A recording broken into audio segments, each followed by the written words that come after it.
Welcome to Fit to Be Real. And a little extra. We're a lot extra because we're back from vacation Yes. and we are feeling vacated.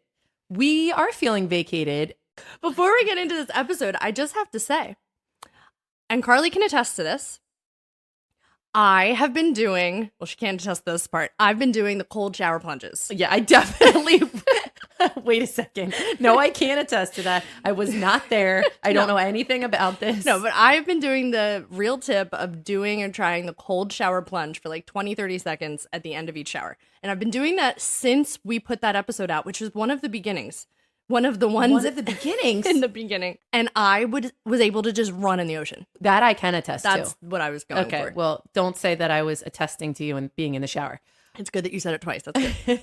You would run in the ocean, no problem, head first, dive in. Yeah. And I would watch you from my beach chair. And I've never, ever done that. It's taken me 20 minutes to get into a pool. Was it just not cold for you? No, they were very cold.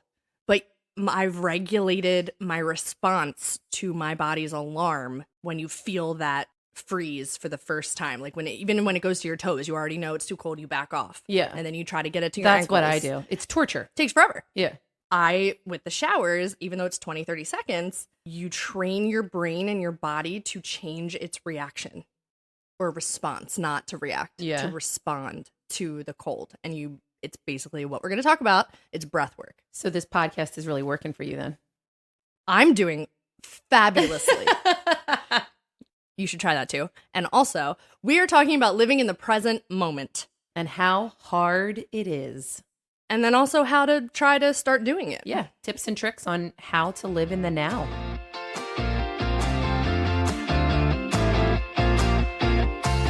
I'm Victoria. Hey guys, I'm Carly. And she didn't do that for 2 straight weeks. I didn't say it once. And so that is me. What you're hearing when I say it is me living in the present moment. We're all very proud of you. Boy. We taught that to her children when they were like just learning how to talk. Yeah, boy. Get a gert. Get a gert. That was another one. Yep. Oh, Lewis. We're so cool. That's one of the things we are going to talk about today. Lewis, I can remember that like it was yesterday, and he was 2 years old? He's 7 now. And he's 7, and I do have these little snippets in my mind of different like clips of life that I do remember really well when I mentally said to myself, you need to stop right now, look around, and remember this moment. And somebody told me to do that like before I got married. And I'll never forget that tip to like, when you really want to remember something, you need to stop yourself in your tracks, look around, and like take a picture with your mind, basically. I'm impressed and also really upset that you never told me that. I forgot. Yeah. So I've never done it and I have no memories. I have not one memory. I literally tell you everything, and that's the one thing I forgot to tell you. Somebody told me that before I got married. I have these, I think I want to say 5 snapshots in my head. Really? Yeah. And teaching Lewis on the beach in Michigan when he was just learning to talk. Yes. Saying, yeah, boy, and get a gert. I have a specific memory of, because I sat there and we were having so much fun and Lewis was being so cute that I was like, I want to remember this moment. Interesting. And that's one of the snapshots I have in my mind. So it's funny that you brought that up. Well, before we start listing off things that could help everyone across the board. Was I getting ahead of myself? Yes. Yes, you were. I feel like we have to talk about the reason why we're not, right? Yeah. So the world is obviously fast-paced, but I wrote this in the Instagram post because I think a lot of people, Carly, just say they don't have anxiety, so they don't have it. I don't. Mm-hmm. Everybody has a form of anxiety. It's another word for stress. Some people have it so much that they need medication to even out the chemicals and all that stuff. Everybody has small stressors. Their anxiety is just an alarm that your body gives off. And what it does is it puts you thinking of the future and 9 times out of 10 worrying about the future. It's not like a positive alarm. Oh, I'm a worrier for sure. Yeah, that's called anxiety, Carly. But I just fix it with wine. Can you all help me? this is why this. So, anxiety is truly the antithesis of what this episode is about. It's about, or anxiety, it's worrying about things that have not happened in the future and all of the ways that you're going to stress out about it. And it is because your body sends an alarm in many different ways. Everybody receives it differently. Clenching your teeth, one of the things I do. That I get like a heat coming from my neck down to my chest. Like, you have breath problems. I Like, do. you I have a hard I time have breathing sometimes. Breathing anxiety. It's called breathing anxiety. It feels like there's an elephant on my chest. It's really fun when Carly just looks at me and goes, "Stop it!" I'm like, take a breath. God. Because it makes you have it. Yes. Like, looking When- at me, yes, it makes when you have it. you have your breathing anxiety, it gives me anxiety. But I don't have anxiety. It just makes me annoyed. Admitting it is the first step. So I say all of this, though, because that keeps you from living in the moment. Right. That And keeps also you- dwelling on the past. Yeah. Oh, yes. Yes. That's true. And we all do that. But I say all of that because you have to be able to fix something or to start new and change the way you're already behaving or responding. You have to understand what you're doing in the now So at the current time. you want me to realize or admit that I have anxiety about certain things. You don't have to. I can tell you that. I don't care if you admit it or not. I'm going to tell you how it is. That's exactly how it is. But yeah, no, it's with anything. You can't go to the doctor and be like, I need this medication without knowing what you have. Right? So to understand that you're not living in the moment, you have to understand why you're not living in the moment. What is it that always is an intrusive thought in your mind? Are you worrying about the future? Are you worrying about the past? Are you constantly worrying about the things around you that aren't actually prevalent to what's happening? I mean, you just have to be able to call out the symptoms is what I'm talking about. Do you know what's horrible? You want to hear something Everything horrible? that you've said so far. And not useful? No. I have anxiety about not living in the moment. Isn't that horrible?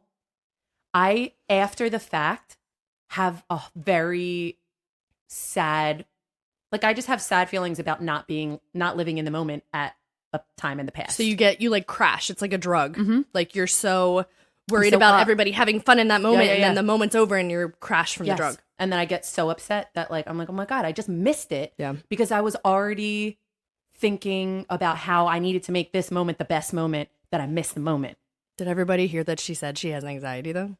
I'm just using that word. I have thoughts. I don't know why you're afraid of that word, but it's fine. Because to me, I don't know if this is for anybody else, but to me, anxiety is like a word that everybody's using now. And I want to find a different word for what I feel because I don't know if it's anxiety or not. And I feel like everyone just uses that as a pass, like, oh, my kid has anxiety, or I have anxiety about that. No, I'm worried about that, or Worrying, anxiety, stressed, yeah, triggered, that's true. trauma, I hate the word triggered. upset.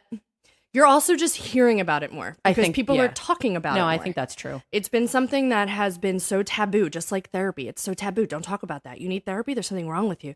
You have anxiety. There's something wrong with you. You have depression. There's something wrong with you. Everybody has all of it. Yeah. It's how you manage it. But this society, as much as we're like, there's a lot of wrong going on in the world, I think this generation is a little bit more open to talking about mental health. Yeah, which is what we talked about in the last podcast. Like with COVID and everything, mental health had skyrocketed in how to handle it. Like companies have better programs to deal with people's mental health. People are talking about mental health way more than they ever have. And I think that's a good thing. I just fear that anxiety, the word, is overused. So that's why I feel like, to me, Like it's an easy scapegoat. yes, like we teach kids dance, and every kid walks in because their parents say it all the time. Oh God, I have anxiety about this. And I'm like, do you have anxiety, or are you just hearing that word a lot? So that's why I have like a problem using that word. That's true.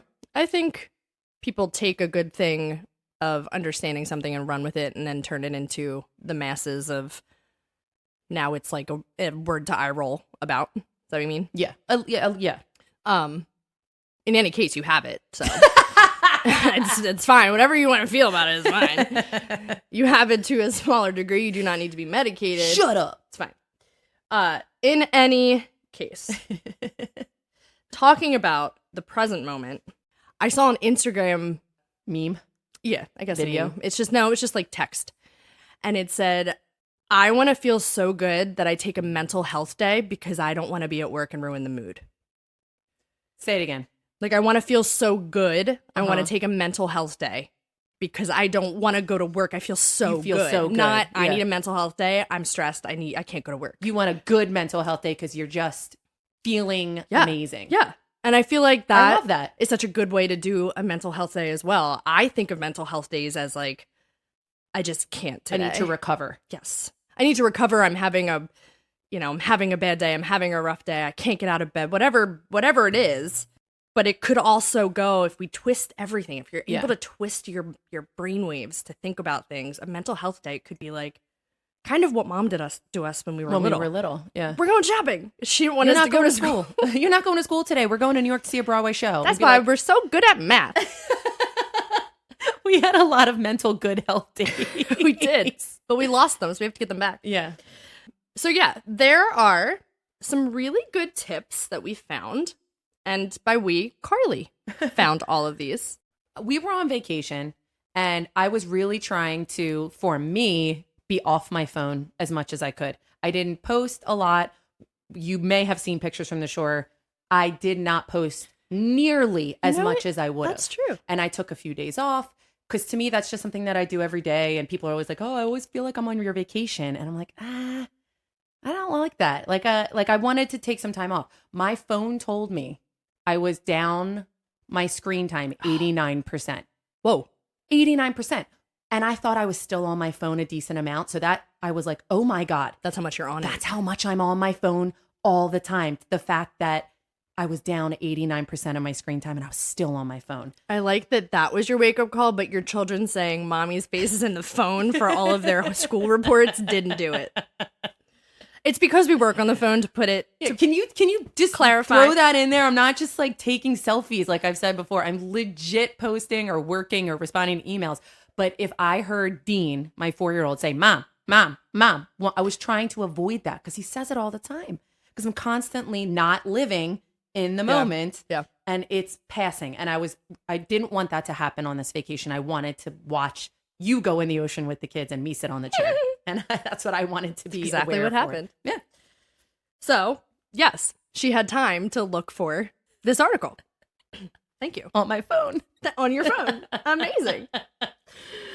So here's the first one. Monotasking. I know. Monotasking is the opposite of multitasking. But here's the thing, no one can multitask. Nope. You're not actually focusing on one thing. A true, I think, term of multitasking is putting 100% into a few things at the same time, but that is impossible to do. You cannot put 100% in two different things at the exact same time, which is something I think I'm going to take away and try that. I sit on my couch. I don't have a dining room table. So I sit on my couch and I eat dinner and I have something on because it's just something to zone out to, but I'm not actually paying attention to my food. Right. And so I sit on my couch and I eat the meal that I've made, but I'm watching TV. Right. To You're just doing zone two out. things at once. Two things. I'm not paying attention to what's in my plate. And maybe that's why I'm hungry later. Yeah. I tell myself that I'm hungry because I don't remember that I ate or like my body's not responding to it. I've heard that a million times before. So I'm going to practice that this week. I'm going to do every night. I'm not putting the TV on. I'm not going to do anything else. I'm just going to look at my food and eat and see if I can filter that into other things that I do throughout the day. But that also means you're alone with your thoughts while you're eating your dinner, and that's okay too. You could be thinking about other things. You don't have to be like, this green bean is so tasty. Like, Exactly. you know what I mean? Like, you're alone with your thoughts. You don't have to be like, this potato is silky. I will call him Fred. Yeah. You just like think about things and, be mindful. Yeah, it's like Yeah. open-eyed meditation, basically. Yeah. But think of something that you do two things at once all the time. Maybe it's driving. Yeah. I drive with the radio off, so I'm aware of what's going on. Can't do it, won't do it. Okay.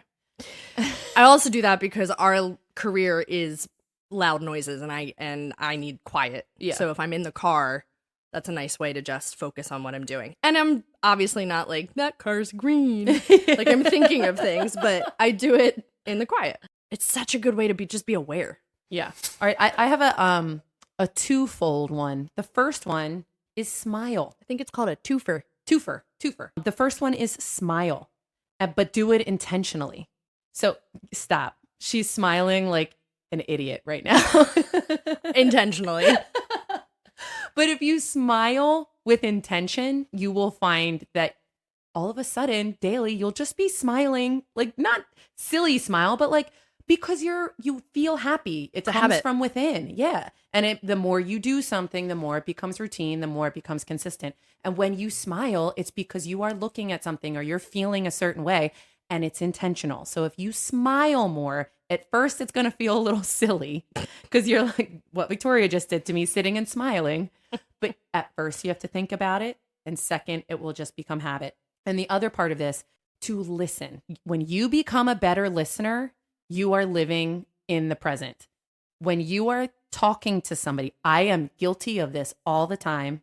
I was just going to say, I'm sorry, who are you saying this for? Yeah, I'm guilty of this. When somebody is talking, I'm already thinking about what I'm going to say to them next. So I'm not listening to the whole thing. Maybe that's why I don't know anything about any of my family members, because I don't know what they do for careers. I don't know anything about Justin because I'm already on to the next thing. My mind's already going of, okay, I got to finish this conversation because then I got to go to 7 other things, or I got to make sure that they know that I mean this. So I'm not actually listening to the full conversation. So if you actively work on being a better listener, you will be actively working on living in the present and actually listening to what another person is saying instead of, thinking about your next move. And just like all the self-awareness that you're pulling out today. Meditation. Oh, God damn it. Meditation. Here's the thing. I'm not great at it.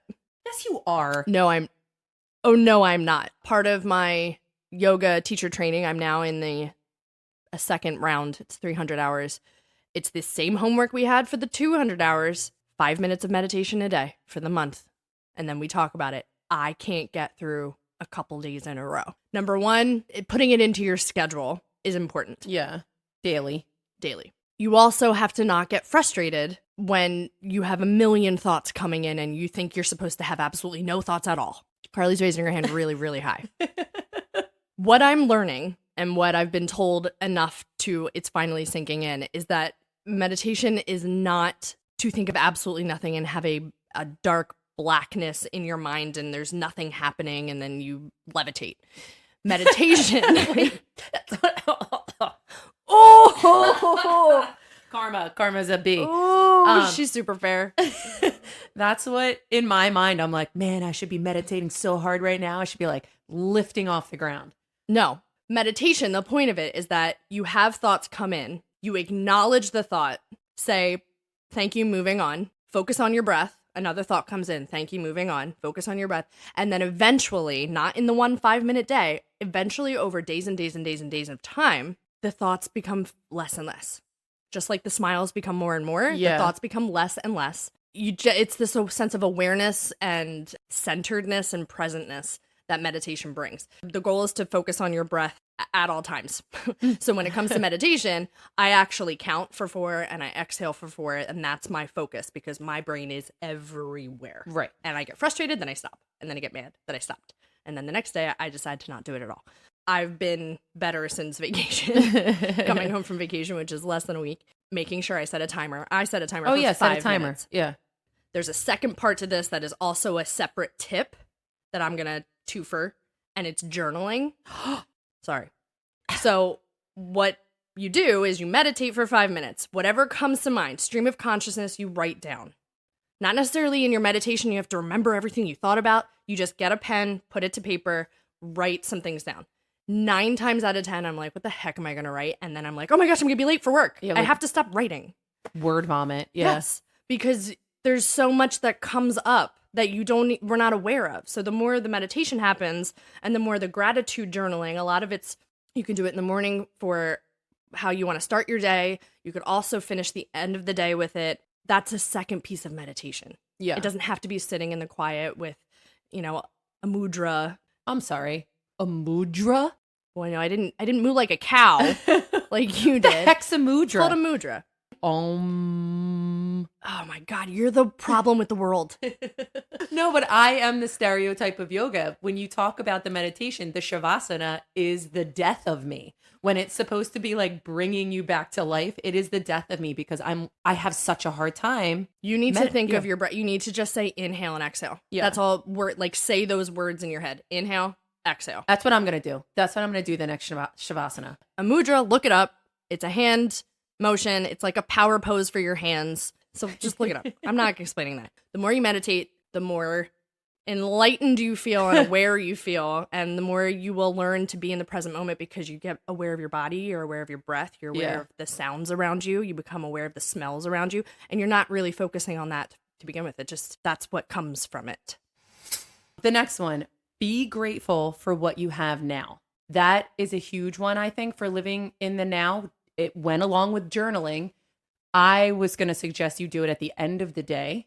Look at your day and look at what you have. Like, as we've said before, it's less than other people. It's more than other people. But if you're not grateful for what you have right now, you're never going to live in the present because you're always going to be thinking about that next move, that next step. What can I do right now to get me to that other thing?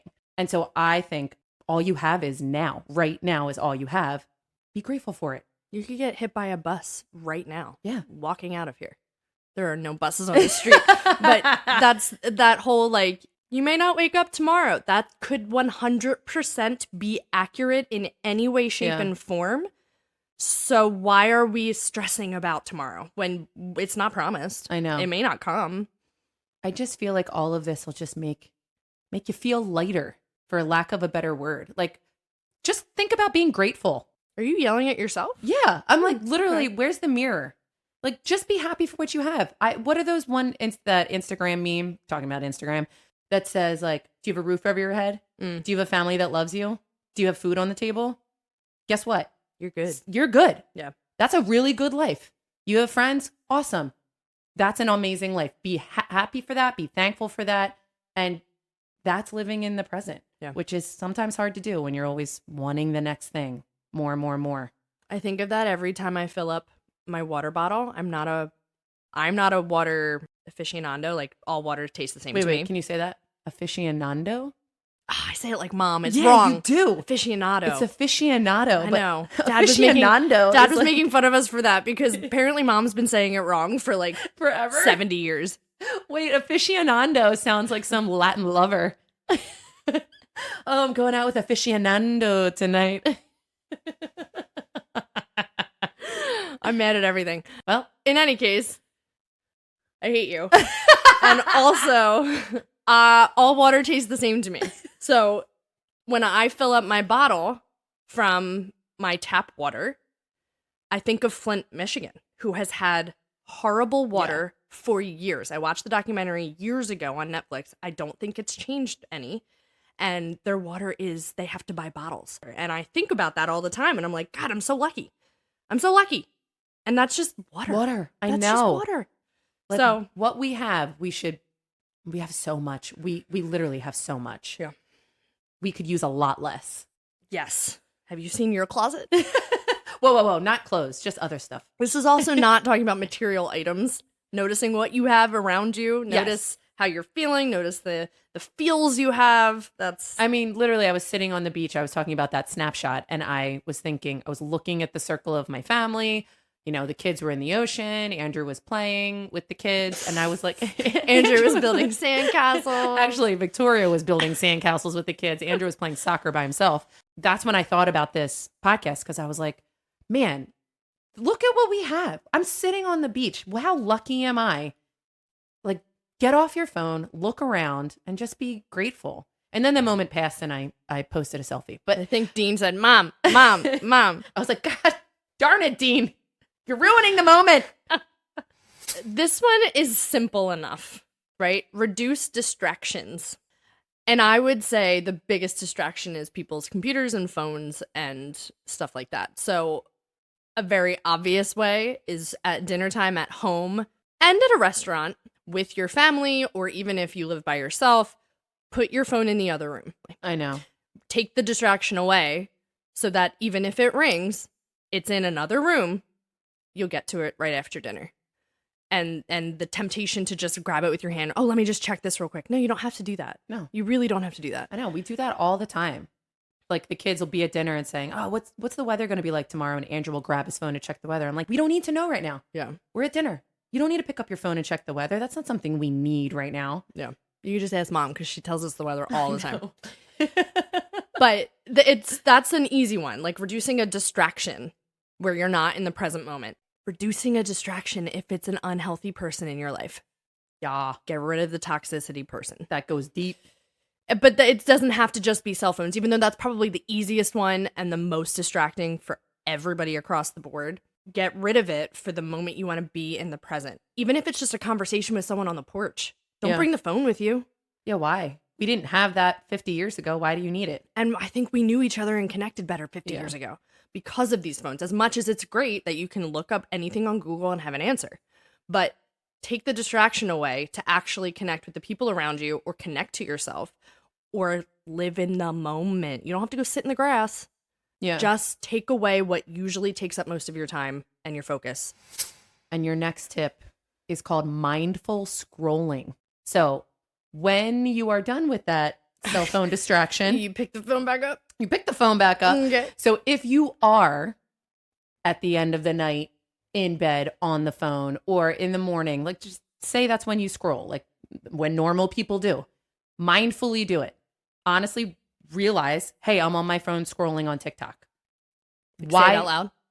Yes, say it out loud. Think about why you're doing it. Are you doing it to zone out? Cool. Put a limit to it. 15, 20 minutes. Put a limit to the scrolling and make sure you realize why you're scrolling. It sort of tries to take away from when you're sitting at a red light and you pick up your phone because you can't wait that 2 minutes at a red light. You got to pick up your phone and scroll. Mindfully scroll. Be aware of when you're scrolling, why you're scrolling. Are you sad? Are you happy? Because if you're sad and you're scrolling, everything you're seeing is going to be toxic. Mm-hmm. Everything you're seeing is going to make you upset. It's going to make you feel bad about yourself. Are you happy? Sure. Are you finding recipes? Awesome. Those are good, mindful scrolls. So just be aware of when, how often, and try to do it less. I like that. Yeah. I like that. Breath work. Carly, go away. Stop. You're not. There's a lot of different ways to practice breathing, which sounds ridiculous, but let me tell you something. It is the only thing keeping you alive. Dunzo. So you have to practice. You just snort. I'm so mad at you. Are you having anxiety? You thinking about what you're going to No, say to I'm me having after this an podcast? anger attack, actually. Working on your breath is the most important thing and probably the most self-care thing you could do for yourself. How do you do that? It's just focusing on it. How do you focus on it? It's also called a meditative moment. So sitting and working on your breath is counting in for 4, counting out for 4. Or maybe it's box breathing, counting in for 4, holding it for 4, letting it go for 4, holding it for 4, and doing it a few times. And in that moment, what are you doing? You're not thinking about your computer. You can't count your breath and do that. You're thinking about your breath and your breath only. What that does is it changes your brain waves. It's like so much neuroscience attached to all of this. And there's so many other podcasts you can listen to that, like Mel Robbins, she talks about this all the time, the science behind it all, that it changes your reactions, it changes your behaviors, it changes how you think about things. It has you listen more before speaking because you're so aware. You just become more in tuned because we're so not in sync to what's going on. Do not sing an in sync song. I'm so mad at you. It makes me ill sometimes when I don't work on my breath. Makes me ill to see you give love and attention at his will. You can imagine. No, but it actually. Are you dying? How it makes me feel. You just sound scared. I'm singing. Okay. I am not a good breather. We all know that. And I am very reactive. And I am reactive because in the moment, I don't take the time to breathe, which is actually what I tell the kids. Like we work on breathing when they're having a temper tantrum and we play a game with shapes and colors that I made up. And it was pretty genius of me to make up, but I don't do it myself. So I am a very reactive person. because I don't have great breath work. Work on your breath. And I'm going to link stuff in the show notes of how you can do that if you have absolutely no idea how to even start thinking about that stuff. Yoga is Yeah. a really good place because it's all about breathing. Poses and asanas are secondary. With that, it attaches to working on self-compassion, which I didn't think would be a part of this. But at the end of this article, it talks about self-compassion. I really want you guys to look into the links that we're going to attach to the show notes. And because working on self-compassion isn't working on being present with yourself as much as being present with the difficulties you're having. Because in another way to put it, you have to work through the dark to feel the lightness. Yeah, I like that better. So that's what self-compassion is. It's allowing yourself to go through the motions of feeling the emotions I was you're just feeling. going to say that. And the more you do that, the more you have empathy for others. The more you have empathy for others, you're in service to others. The more you're in service to others, the world is quite literally a better place. Like it's so hippy dippy, woo woo, all the derogatory things you want to think about spirituality of just being better for yourself Yeah. and thinking about other people. So self-compassion is a wonderful way to practice working through not putting aside the negativity or the negative feelings you have over something, the reactiveness that you have without working on your breath, and thinking and being aware, talking out loud. Why do I feel this way? What am I feeling? Is this actually my bad feeling, or am I feeling it for somebody else? It is my bad feeling. I don't feel great about this. Why don't I feel like you? It's just having the conversation. I think part of the problem with people today is they are afraid to feel things. Nobody wants to feel things. Nobody wants to feel sad, so they push it off. By pushing it off makes the bigger problem. And especially with younger, I mean, I'm talking kids, they don't want to feel. And when they feel, they go down such a dark hole because they're not used to feeling that they think that's it. It's the end. Yeah. You know, and you have to be able to feel in the now to change and to fix stuff. And my next one was showing acceptance and letting things go, feeling the feeling and letting it go. If you don't feel the feeling, you hold on to it, you will never move on. You will never be present because you're always holding on to those dark thoughts. And it's also good thoughts too, like showing acceptance for the good things. They're not always going to be that good. So you can't just hold on to the good things hoping that they're always this good. You've got to let them go. You've got to move on. Yeah. And feeling is hard. Feeling is hard. Well, feeling is easy and frequent and wavering. Acknowledging what you're feeling is hard. Because we're all feeling things at all times, every second, whether they're good, they're bad, they're ugly. It's understanding the feelings is the hard part. Mel Robbins calls it the let them theory. What you're talking about. Let them. Everybody goes to lunch and didn't invite you? Let them. Ouch. Everybody's going to the movies and you didn't get that phone call? Let them. You invited them to a holiday and they declined and went to somebody else's? Let them. Stop. And you will, it's the same token of letting go. Not necessarily not caring, but not holding on to why that feels so bad. It's basically detachment and not attaching to the expectations you put on those moments, right? That hurt. Like that hit hard. But let them. Yeah. Because listen, we don't have friends to invite us anywhere anyway. So we let them all. All of you guys are off the hook because we don't have any friends. But if we did and they didn't invite us somewhere, I understand. But you know what I mean? Yes. Like, don't get so worked up and hold on to the worked upness of basically these small emotions that we grasp onto so tightly. Yeah. You know? Last tip and trick for living in the moment is forgive the past. Forgive what's in the past. Sort of what I just said about showing acceptance for where you are right now. Forgive things in the past or else you will never be able to move on. If you can't move on, you are not living in the now. So it's a hard thing to do. I think the hardest because you can just say, hey, forgive, just forgive. It's a lot harder than it is to just say. Mm-hmm. It's just basically let go and choose to be present. And that's something that you have to choose. Nobody can choose it for you.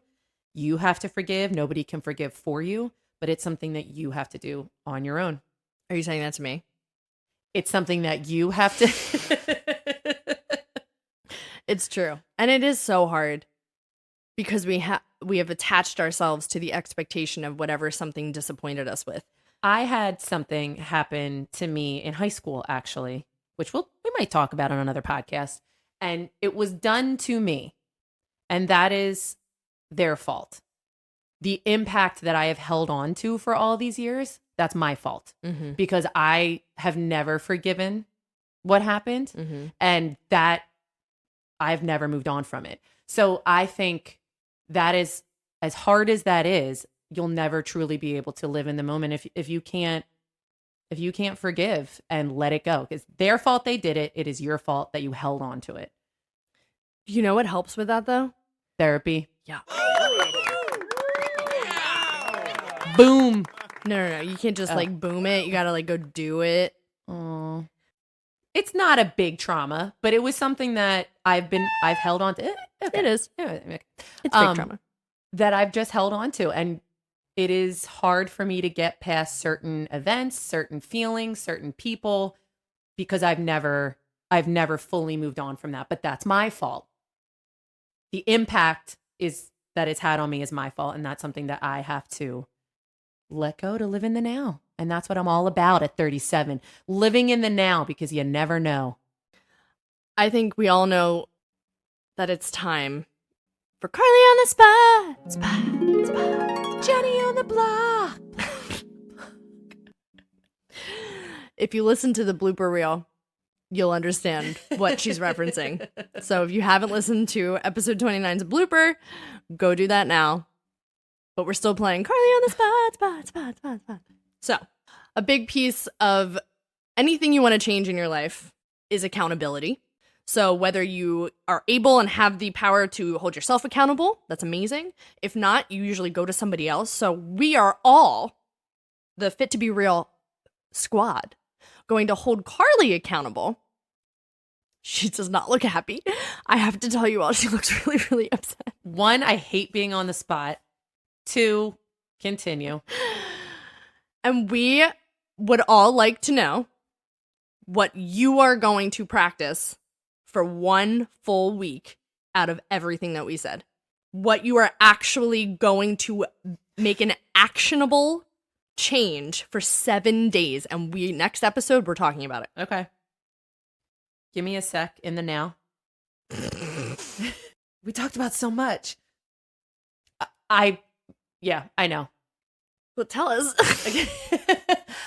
It's not something that you guys are going to be able to see, though, because it's something that I really want to do. But you're not going to be able to see it. Say it and I'll tell you how you're wrong. Okay. I want to be a better active listener. Oh, okay. And not think about what I'm going to say next. But you're not going to be able to see it, so you're just going to have to trust me. Well, none of us are going to do that. None of us are going to trust you. So saying it out loud to actually saying it out loud, because you might be a little weird in conversation. Victoria, I'm listening to you right now, and I'm not thinking of anything else. No, but just like food tracking. Maybe you track it. You get your phone out, and you either put the name of the person you were talking to as a reminder. I listened to them in this conversation. Yeah. So you realize, well, gee, I talked to like 30 people. Obviously, we are in service with people, so we talk to a lot of people. I talked to 30 people today, and I have 10 names down. That's pretty good. Yeah. 10 out of 30 of me remembering the conversation and what they were saying, because that meant I noticed I was listening. Right. So that's how you track it. I'll do that. That's something that I've always wanted to work on, because I'm a good listener. I'm not a good active listener. Yay! Carly on the spot. Wait, did I win? We'll find out next episode. We'll find out in 7 days. So for your real tip, it's called just do it. Monotasking. Pick something out of your days. So take something for yourself, monotask it, And obviously, the accountability piece is tracking it, or maybe find a buddy and talk about it so that you can check in. But there's got to be a piece of accountability, or else you'll do it for one day and you'll never do it again. And now for your real extra tip of the week. It's called Stop and Smell the Roses. What does stop and smell the roses mean? It means, Victoria's just rolling her eyes. It means mindful walk or mindful run. And this comes from an accident while we were down the shore. My AirPods died while I was on a run. And I wanted to turn around and go home because there's no way. I number one, hate running. Sorry, runners. I'm not a good runner. I do it when I have to. And I definitely can't run or walk without listening to something. But I had to. I didn't have a choice. But you don't realize the things that you think about when you're alone with your thoughts. I had nothing else to do when I was running except think. And it totally changed my run. But it was really hard. It made it 9 million times worse, but I did it. And afterwards I was like, wow, I never do that. And it was really cool and different. So even if you want to go with a friend on a 10-minute walk and you guys just talk, that's human interaction. Do it. Stop and smell the roses. Go for a walk by yourself. As much as we want you to listen to this podcast on your hot girl walk, for 10 minutes, listen to nothing and be alone with your thoughts. And honestly, you might actually smell the roses. Yeah. Well, we hope this helped you. We hope you know. Oh, you were so Delco. Say that again. We hope you know. And remember that you're always fit to be real. And always allowed to be a little extra.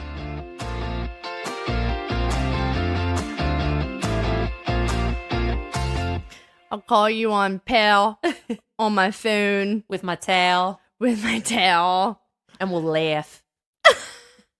And drink some water. So hard. We don't even talk like that. You said hard in the weirdest way. We're going to laugh so hard. Oh. Murder. I'm going to murder you. How fun is this moment? Let's remember it. Snapshot. Click. I'm going to remember this forever. What? Is that the South? I think so. I'm from Southern Pennsylvania. Is there a South Pennsylvania? I think we're in it. I don't want to remember this moment anymore. No. Moving on. For legal reasons, we have to tell you that this podcast is meant for entertainment and educational purposes only. We are not healthcare professionals. For all of your health, wellness, fitness, and self-care needs, please refer to the medical professional in your life. Your primary care physician, your therapist, a certified coach, whoever it may be. And then let us know what they say, because I guarantee we need to know it too. Okay? Okay, bye.